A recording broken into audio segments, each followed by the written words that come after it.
guys and dolls, how are you? I hope you're well. Try not to get the glare on my peepers, if you know what I mean. So, today we're going to talk about hotel safety. Now, some of what I tell you is going to blow your mind because it's not going to make any sense. It defies logic and reason, all right? My jaw dropped when I first read it. I'm like, what? So I'm going to tell you some of the hotels who have had this issue. I got to figure out where it's at. These hotels have had a safety issue, and I would tell you what those are in a second as soon as I find them.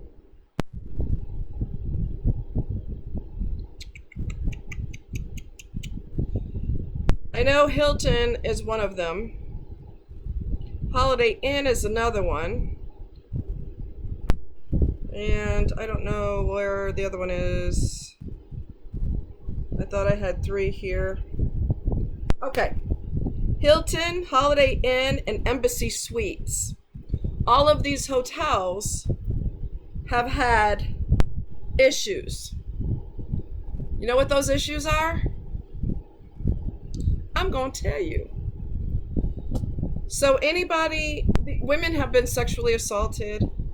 A man was assaulted by a manager who can easily get a key to your room. He's the manager of the hotel. The guy was in the room, and the manager, he woke up to the male manager sucking his toes. Okay? Women have been sexually assaulted in their rooms because somebody watched them or listened to them say what their room is, and then that person went to the front desk, pretended that they were a guest. You know where I'm going with this. And, oh my God, I'm in a tornado. They pretended they were a guest there. They said they needed a key because they lost the key to their room. The manager or whoever worked the desk gave them another key, no questions asked, didn't verify who they were, didn't ask for an ID, didn't push up their name in the computer or anything.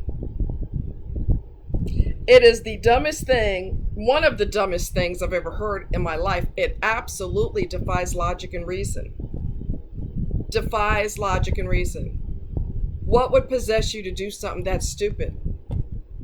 Makes no sense, all right? So, one guy tried to get in the woman's room, and she had the chain lock on it. Well, he got part of the door open, and he was working his hand in the crack of the door to unlock the door. Well, she caught him, panicked, and slammed the door on his hand, and it took off one of his fingers. Good for you. Now, every time when you look down at your hand, you'll realize that you were doing something dumb. Okay? That'll teach you. And so he cussed. He goes, "Oh, F!" And then he took off. Yeah, I'm sure that hurt real bad. If you weren't trying to break in somebody's room, that never would have happened to you. So that's called karma. And I don't feel sorry for you. You're an idiot. So this article is from CurityMagazine.com. Curity, Curity, magazine.com. And this person used to be a intelligence officer, okay, with the government. So this is the article. This is the person who wrote this article.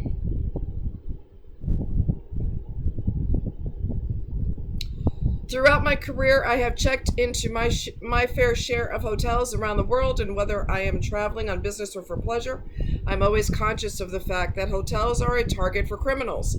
terrorists, and the mentally unstable. For example, stalkers. Here's my personal hotel safety checklist. Ready? Okay. Book online, because the information will be in the computer and you don't have to verbally say it out loud where other people can hear it, which is a very good thing. This saves you time when you arrive. It also means you don't have to give as much information. When you check in, write down your name and phone number and hand it over with a print out copy of the reservation, a photocopy of my passport, and my credit card for them to swipe. A majority of the time, the hotel staff realize that I am security conscious, and they keep the conversation to a minimum and are careful not to reveal any personal information out loud. Don't let concierge take your bags. Place your bags down in front of you, not beside or behind you. Request a floor. I request a floor between the second and fourth floors, never the top floor, furthest away from the side of the lobby. The ground floor is too easy to access. The second floor and above are usually have to have a room key card to access the floor, making it more secure. Also, unless they hand over an extra key to a stranger and don't bother to verify, then you're hosed either way you look at it, because somebody's being stupid. Wow. You're on the top floor. Where do you go if something happens? You got nowhere to go. Now imagine the same scenario, but you're on the third floor in a 20-story hotel. You now have a lot of room to maneuver and hide in case something should pop off, okay? Request a map. Before you leave reception, ask for a local street map and ask them to mark where the hotel is for you.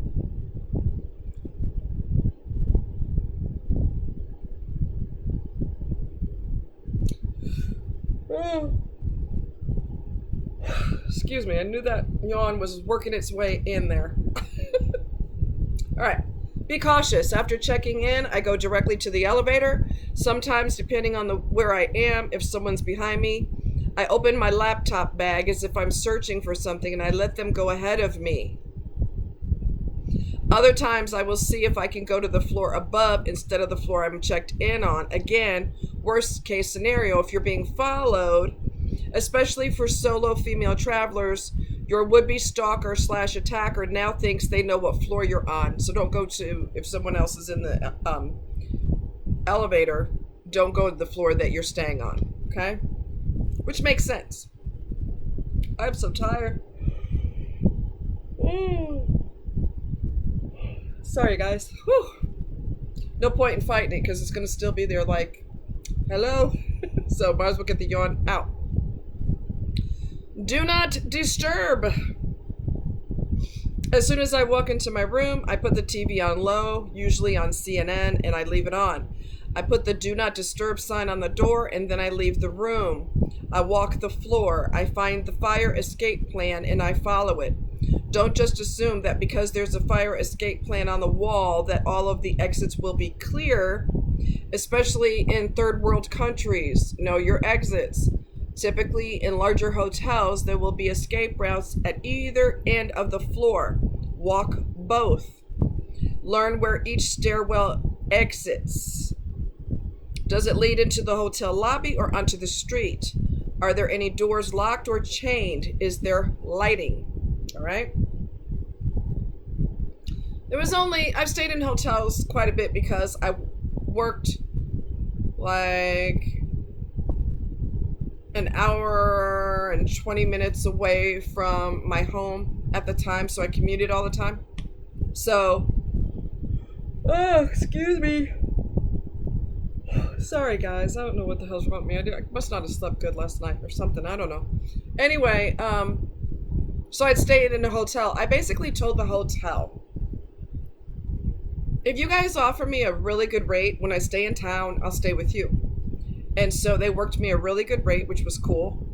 And I was there all the time. There was only one time that I had a slight issue. I don't remember what I said to him, but it was a truck driver that parked his truck across the street, and he said, "Where's your husband?" Not, "Hi, how are you? Where's your husband?" In other words, are you alone, and are you going to be a good candidate for me to attack? I don't remember what I told him. I don't know if I said he's on his way, or why is that your concern? I don't really know what I said to him, but whatever it was enough to make him go, "Oh, okay." And he changed his mind. Door stops. I then go back to my room. I leave the do not disturb sign on the door, usually for my entire stay. I also carry 2 door stops with me. When I'm in the room, I use one for the main door, as it's added security, especially in third world countries where the locks are not the strongest. If your room has a conjoining door, wedge it closed with the second door stop. I then place a piece of tape over the peephole, and I place a flashlight near my bed. I carry a 1000 lumen LED flashlight for 2 reasons. First, because they illuminate an area from night to day, and secondly, they are incredibly effective at temporarily blinding a would-be attacker, giving you a chance to escape. Okay?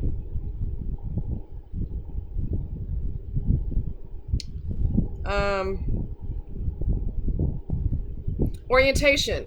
I then look out my window to see what landmarks I can see to orient myself. I take the street map I was given at reception, and I take note of the locations of the closest police department, hospital, embassy, or consulate if there is one. Then, by the scale of the map, I calculate how long it would take me to get to each on foot in an emergency. Also, take note of traffic conditions around your hotel at different times of the day. As a tourist in a taxi, you stand out. If you are in a country with a history of kidnappings or robberies, when you are at a standstill for long periods of time in traffic, you become a target. Also, if there is an emergency and you need to call the police or an ambulance, you can be prepared for a longer than usual wait time. All right? Hotel safe. I never use the hotel safe. They are incredibly easy to break into, and if a hotel room is ever robbed, they're usually the first thing that is targeted. Also, never leave your passport or money under your mattress. It's usually the second place that thieves search in a hotel.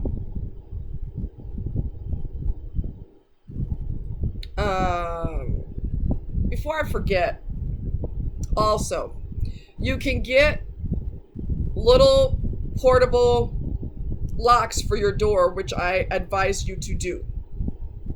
You can get inexpensive ones on Walmart. Part of it hooks on the part that clicks inside the door. I don't know what it's called. But anyway, it hooks onto that, and then another piece hooks into that. I don't remember, but you can find them on Amazon. Just put in hotel security, door security, hotel room, something along those lines, and you'll find them. All kinds of things that you can use. Some of them are alarms. If the door is jostled at all, it'll make a really loud sound. So it just depends on what's easy for you to pack and what you feel the most comfortable with. It's never a bad idea to be super careful. It's better to look silly and be safe than you weren't careful and now you're in an emergency situation that could involve an attack on you or attack on your life or something of those, something along those lines. So it's just better to be safe. Okay. Leaving the hotel. When leaving the hotel, be prepared. Walk out the front door with the confidence that you know where you are going. This is really, really, really important, okay? Whew, I'm warm and the fan is on and I'm still warm. Oh, I'm dying. Always act like you know where you're going, because people who are targeting, how are you hot in front of the fan? That doesn't make any sense. Oh, that feels better. I might have to sit in your face like this. Oh, that feels better. People who are targeting you Always look at people who look shy, vulnerable, not sure about themselves, not sure about their environment. You look down at the ground, you don't look up. You know, your body language, they're reading your body language. So you always want to carry yourself like, I don't think you better try it today.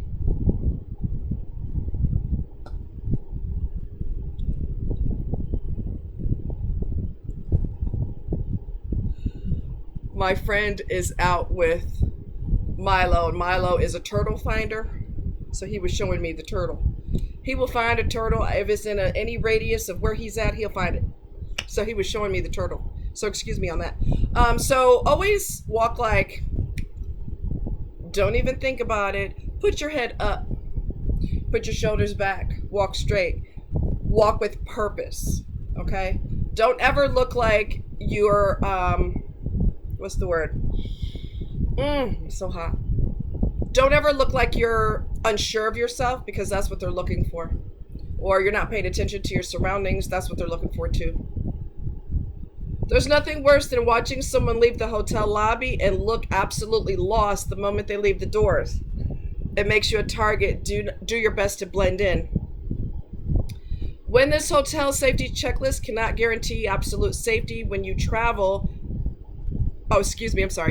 While this hotel safety checklist cannot guarantee absolute safety when you travel, it can reduce your chances of an incident happening. If you plan ahead, you reduce your chances of an incident happening or are better prepared if it does. Okay? So there's also alarms that you can get on Amazon that are so many decibels loud, and those are good to carry on your person, especially if you're walking a lot, you know, in the dark. You know, by the time you get off work, it's dark. You know, mace, make sure it's fresh. It's not old where it wouldn't really have an effect. So there's audible alarms on Amazon that you can put on your keychain. Okay. Check your car when you get in. I was told that when I was a little kid. Check your back seat so that you don't see someone hiding in your back seat when you get in the car. You don't want to be attacked. You know, and a lot of times I hear men in particular, ignorant men, okay? Some men are smart, thank God for them. But some men are ignorant, and they say things like, I don't know why a woman says she was sexually assaulted. 9 times out of 10, she's lying.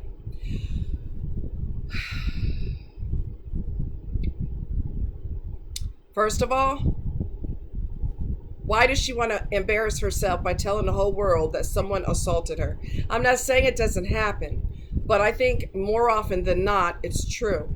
And I've also said to men who are saying women are liars anyway, I've also told them, I said, you can be assaulted too. Don't think because you're a man, you're safe, because if you talk to Tyler Perry, he will tell you that he was not only sexually assaulted by a neighbor when he was a kid, he was also sexually assaulted by a male nurse in the ER in the hospital. So don't get cocky, and don't think, well, I'm a man, I'm good. Oh, you think? If you have a body, you could be targeted, and everybody has a body, right? So let's use our brain and stop going on the negative page and thinking that everybody's a liar and you can't trust them and that probably didn't happen and blah, blah, blah. Happens a lot more than you think it does. Okay? A lot more than you think it does. So, anyway, something different for you, and I hope you enjoyed it, and I hope it helped you. And these little things that are for your door, I think it's called a door jamb. Little things for your door jamb that you'll see on Amazon, they're reasonably priced. They're so small that they fit in your suitcase or in your purse with no problem. You could just put it in your luggage. And check your room when you get in it. I'm trying to think of things that were not mentioned in the article. Check your room when you get in it. Do a walkthrough. Make sure nobody's behind the door, nobody's behind the shower curtain. You know, it's just a good thing to do. It's just a smart thing to do. And for your apartment, I'm going to switch gears for a quick second. Somebody had mentioned this in an article, and I thought it was so clever.